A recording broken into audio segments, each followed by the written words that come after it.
Hey, what's up you guys? So in today's video, we're going to be answering the question that everybody wants the answer to, and that's going to be, do you need to carry a credit card balance? So then that way you can build up your credit score over time, or can you just go ahead and pay that credit card off each and every month and still build up your credit score over time? As well as we're going to be going over what are the 5 categories that make up your FICO score. So with that being said, let's get started. All right, so the purpose behind getting and having a credit card is going to be so that you can ultimately build up your credit score over time. But the question that we're answering and asking ourselves today is it necessary, and do you need to carry a balance on that credit card each month in order that you could build up your credit score over time? Or can you go ahead and pay off that credit card in full each and every month and still accomplish the goal of having a high credit score? Okay, so now for the part that you've all been waiting for, the part of this video where we're answering, do you need to carry a balance on your credit card statement in order to build up your credit score over time? And the answer is just a very simple no. It's an absolute no. It's just a myth. I don't know where this myth got started or how it came about, but the answer to that question is just a very simple no.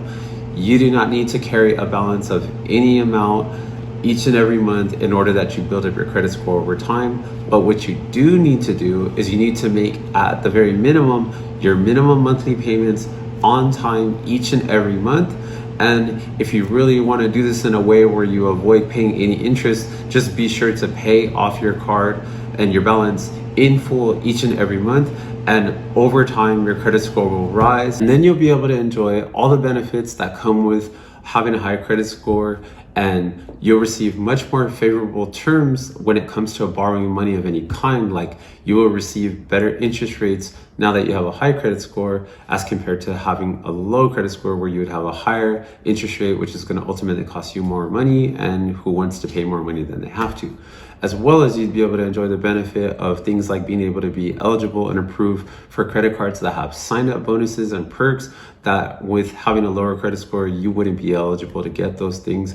So enjoy that. Enjoy having those credit cards with those sign-up bonuses and the perks that come with having a high credit score. All right, so next we're gonna go over your FICO score. We're gonna break down the 5 categories that make up your FICO score overall, and we're gonna identify each one of the categories and just let you know exactly how much each one of these categories represents of your FICO score, and help you put yourself in the best situation possible so that you can have the highest credit score possible.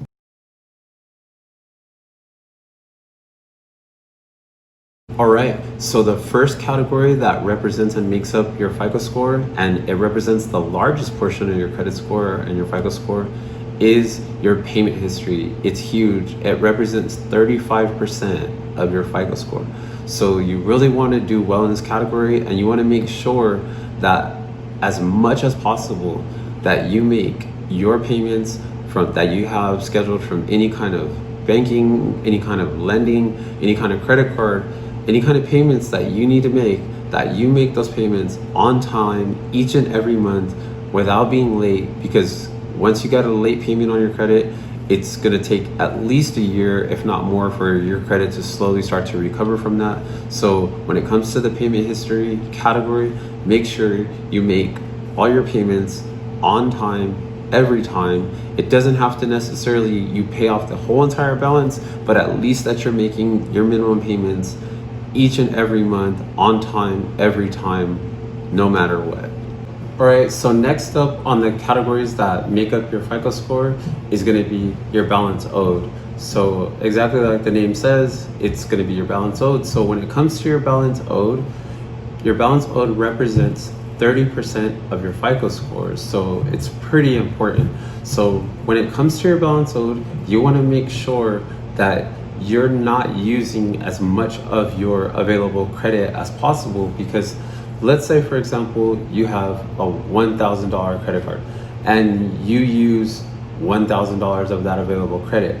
Well, banks and lenders are going to see that as you're high risk because you're borrowing the max amount of money that you're able to borrow, and they see that as, why is this person doing that? Is it because, maybe they're potentially like in a financial struggle or a financial pinch?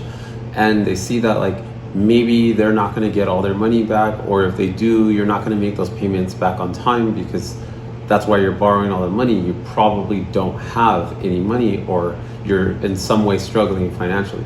So they see it as more risk, and because the balance owed represents 30% of your credit score or your FICO score, then it's going to be reflected in your credit score. So you're going to see, as you borrow more of your available credit or you use more of your available credit, you're going to see that your credit score is going to reflect it, because it's going to be going down as well. So to do the best in this category as possible, you want to make sure that at the very least, you're not using more than 30% of your available balance. So in the case of if you have a $1,000 credit limit, you wouldn't want to use more than, say, $300 of that available credit that you have, and that'll keep you under that 30%, and that will keep your credit score, doing pretty well.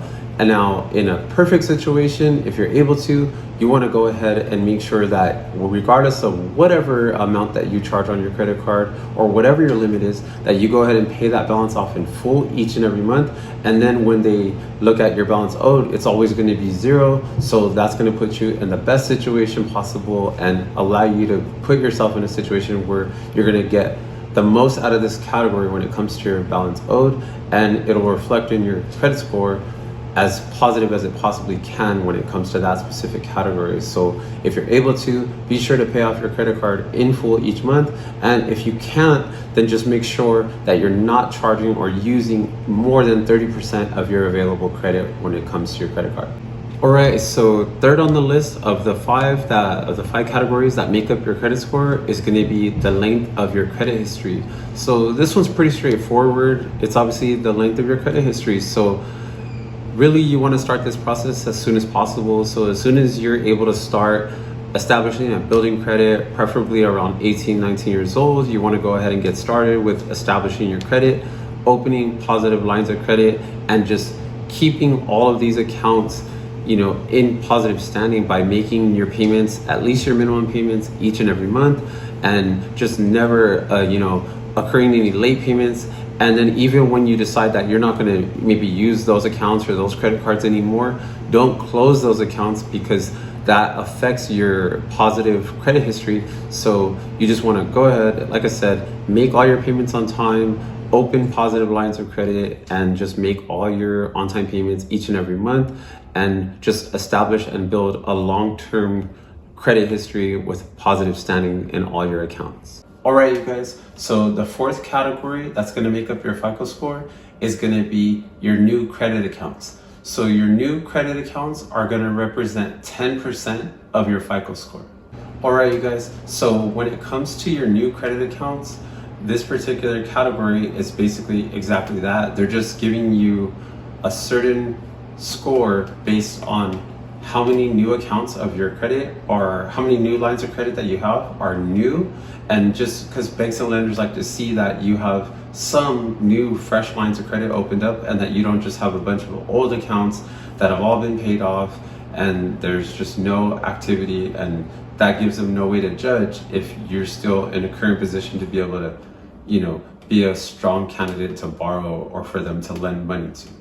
So just make sure that you don't take on too many new lines of credit. My preference would be not to open up more than one or two within 1 year time frame. Okay, so the fifth category that makes up your FICO score is going to be your different types of lines of credit, or your credit mix. That's basically what it is.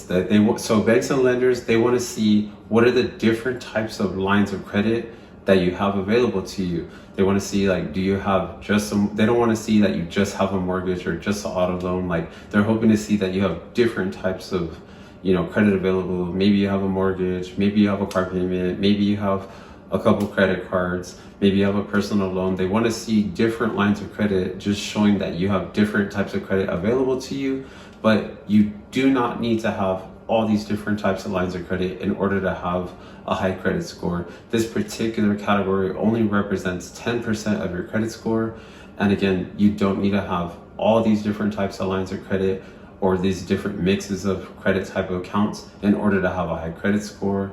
I personally don't have that many, and you don't need to either, and you can still have a high credit score. So again, You don't need all these different types of lines of credit. Maybe having one or two different ones is going to be more than enough, but just making sure that those different type of accounts that you do have, that they're all in good standing, and that you build a long history of those accounts. Okay, so just a quick reminder, if you do this process right and you want to build a high credit score and you go about doing this the right way, you're going to spend $0 building your credit score.